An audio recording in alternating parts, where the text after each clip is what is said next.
Right now, a machine you've never seen is creating billions of dollars out of nothing. In the next 10 minutes, you'll watch it happen. Behind these walls sits the most powerful lever in the world economy, and almost no one understands how it actually works.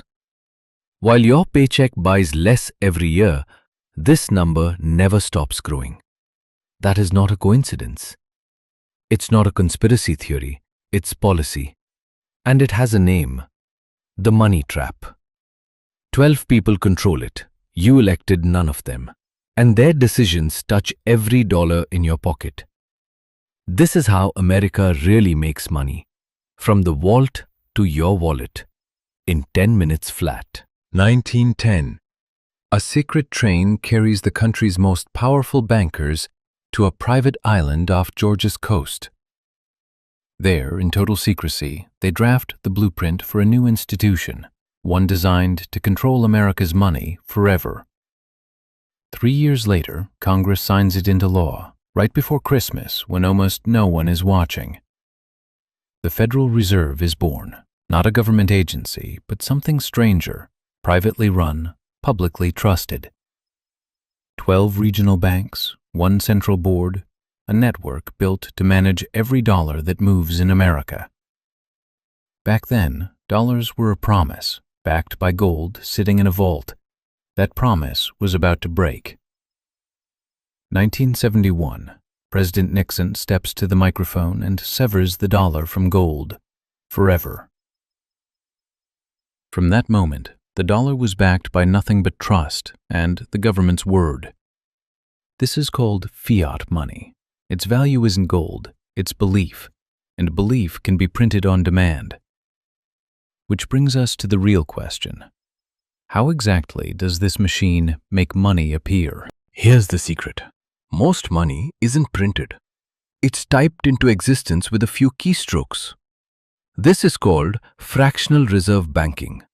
A bank takes one deposit and lends out 9 times its value.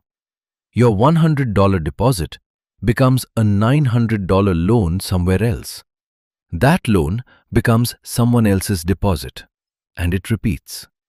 Multiply that across every bank in America, and trillions of dollars materialize, without a single bill printed. But when banks aren't lending fast enough, the Fed steps in directly, by buying government debt. It's called quantitative easing. The Fed creates new digital dollars and uses them to buy US Treasury bonds. That new money floods into the banking system, pushing down interest rates and pushing up asset prices. Wall Street booms, but so does everything else, including the price of milk, rent, and gas. This is the money tap. When it opens, dollars flood the entire economy and the entire world. Since 2008, the Fed's balance sheet has grown from under $1 trillion to nearly $9 trillion. No presses, no ink, just numbers on a screen and the full faith of the United States government behind them. But every dollar created this way comes with a twin, debt. And America's debt clock never stops ticking. The national debt has crossed $34 trillion. That's more than the entire economy produces in a year. Divided evenly, and every single American owes roughly $100,000 before they're even born.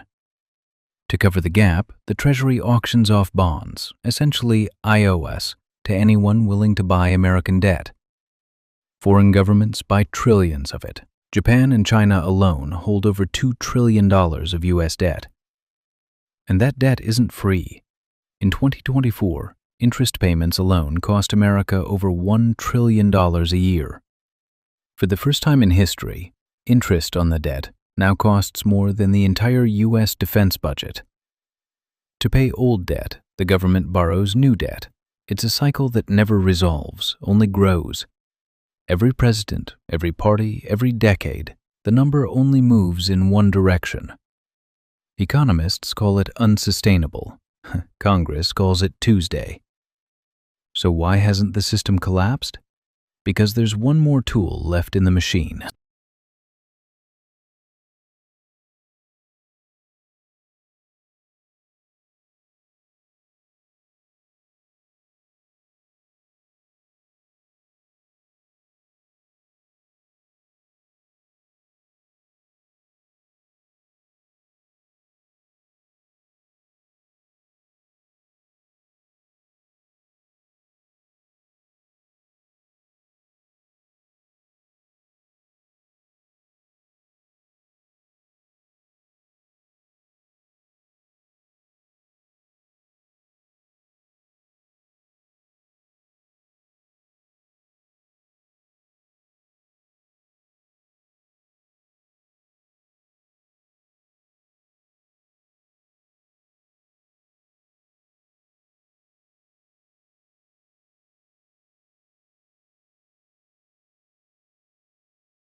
March 2020, the pandemic hits, and the Fed does something it has never done at this scale before.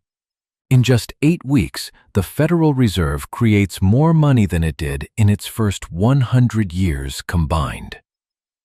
Nearly $5 trillion, created from nothing, injected directly into the economy. Stimulus checks, business loans, bond purchases. The money tap wasn't just open, it was blown wide open. And 2 years later, America felt the bill.